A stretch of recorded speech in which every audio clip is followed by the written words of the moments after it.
Hi and welcome to Nick Well Motorhomes.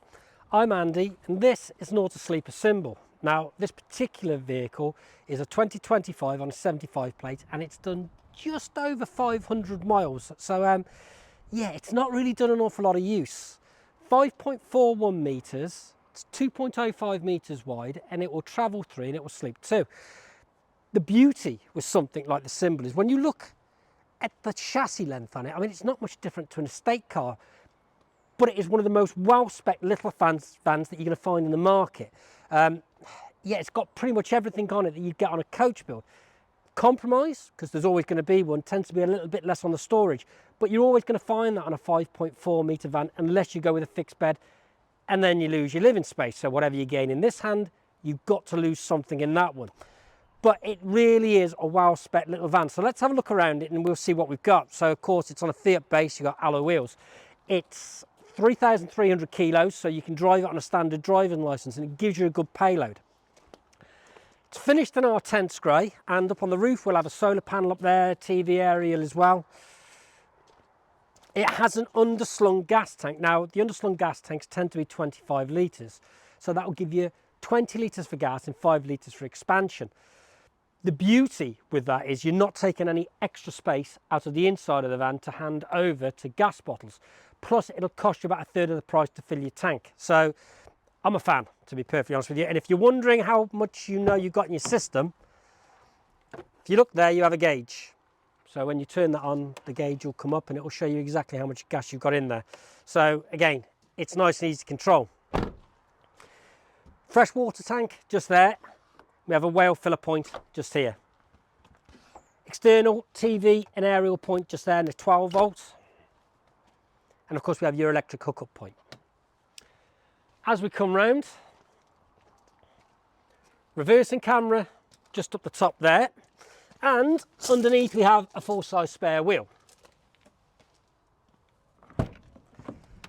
When we look in the rear, now you have a table, so you've not got a fixed table, so it's not something you're walking around all the time, and the beauty of that is you can use it inside or outside the van.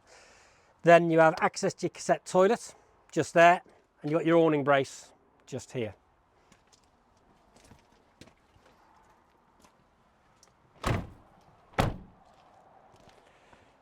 Gas barbecue point just there, which again is great with the underslung gas tank, and of course we've got full length awning and a huge awning light on there as well. Also got the electric step into the habitation area. So yeah, from the perspective of what you get on the exterior, you get a lot more on these things than you'll get on a lot of the large coach builds. Let's have a look inside and see if that continues.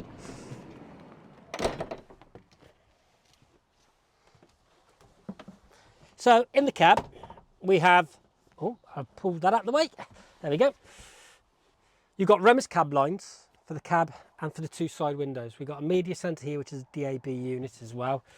We've got air conditioning, we've got traction plus, we've got hill descent, we've got steering wheel controls, electric mirrors, electric windows. You've got space down there for 2 large cups of coffee. So yeah, everything you would expect. Your reversing camera comes directly onto your media centre as well, so you get a nice big screen, which is always nice. Light just above, so it keeps things nice and light in the cab. And then of course we have this really sociable lounge area. Now, the beauty with this is that it really is that British design where if it's horrible weather outside, you've got somewhere where you can kick your shoes off and put your feet up. Now, you can make these into 2 single beds, depending on how tall you are. Now, I'm obviously some sort of a giant at 5'6", and I don't have an issue on here. I grant you, if you're 6'4", you're probably going to be thinking, that's not going to quite fit. But we'll move that round, because what you can do is we have these cushions here, which I'll show you how we make up the rest of the beds in a second. So I'm just going to pull these out. But the one I want is just here, because this, you can literally just slide down here. Might need to bring that seat forward a bit. There we go.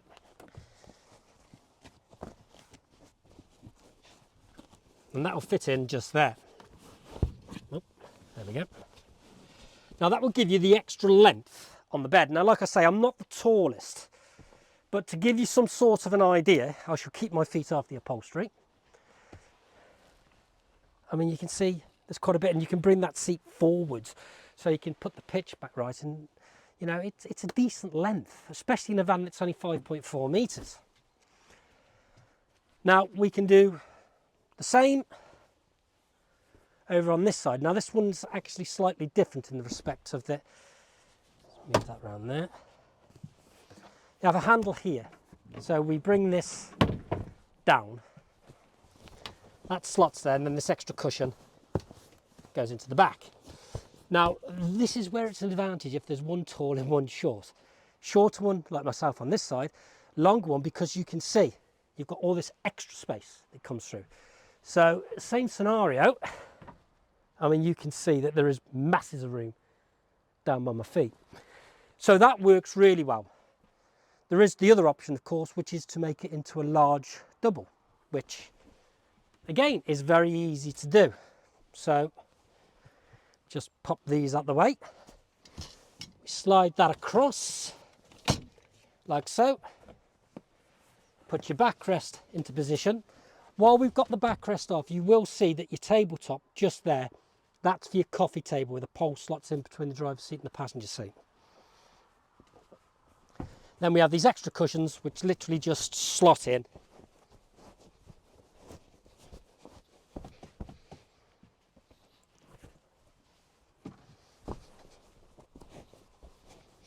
They are quite stiff because, to be perfectly honest, they've never really been used.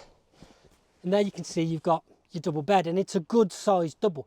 I mean, because you've got the third travel seat, if you were travelling with, say, a child or a grandchild, you could sleep 3 people in here.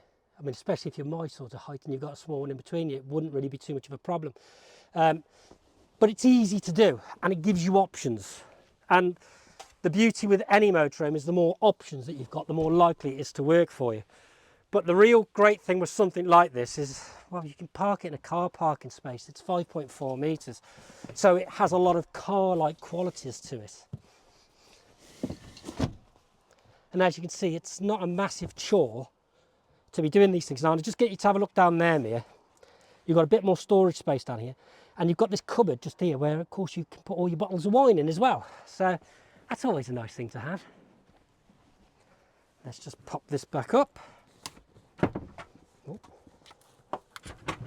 There we go. We'll lock that into place, and we'll move these cushions out the way. Just pop those down there for a second because we don't need them. Now, in the lounge itself, you've got these reading lights just here, which again, they'll run along the pole so you can move those into the position that you want them. And then cutlery, more storage up above the cab just there, more storage, TV and soundbar, and up here you see you've got your 12-volt control system, you've got your whale heating. Now that's a gas and electric system, so again you can run it off your gas when you're wild camping, plug it into the mains when you're on the grid. Just here you can see we've got Wi-Fi unit just there, your TV amplifier just there, and that's the pole for your coffee table at the front. Into the kitchen we have an extender just up here on the work surface, microwave, we've got an extractor fan, you've got 3 gas hobs, and of course you've got your oven grill just down here. Just be careful if you're using the grill, make sure you pull out the heat shield. The reason for that is that if it heats up, you're not getting the heat coming over and melting your controls, but just make sure you pop it away when you're done. Otherwise it's very easy to catch your trousers on there and then rip them. Obviously we've got your sink just here with your mixer tap, more storage just up here and here, and of course it wouldn't be a sleeper without our 4 cut glass goblets. These lights are all touch sensitive, so we can turn on as with our finger. USBs, 230 volts up here as well. Then of course we have fridge, which again is a very good size. More storage, so you've got your cutlery tray there, storage underneath the oven, and more storage in here. Now, like I say, you're always going to lose a little bit when it comes to storage and these sorts of things, but it's what's more important to you, because you can take this pretty much anywhere, and a lot of people with a van this size may well use it as a secondary vehicle. Then we have, just in here, is your bathroom. Now I'm going to come past and let Mia come around so she can see inside. There we go. So the first thing is we've got storage just in this cupboard here. Your sink is a drop down. Your cassette toilet will again swivel in all directions to make sure you can get in the most comfortable position. We have a skylight above, which again is great because it means the condensation is going to come out, so it's far easier to keep this area clean. Big mirror on this side, and of course we have your shower over here. So yeah, it's got everything you need. I'm going to let Mia go back around the fronts.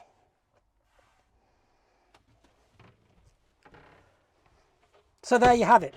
The auto sleeper symbol, like I say, it's a 75 plate, so it's a 2025. It's done just over 500 miles. Brand new, really, in every form that you can really think of. It's hardly been used, and you can see it's in excellent condition. So thank you very much for watching the video. Really hope you've enjoyed it. If you've got any questions on this van or any of the others on our website, give us a call. Thank you very much.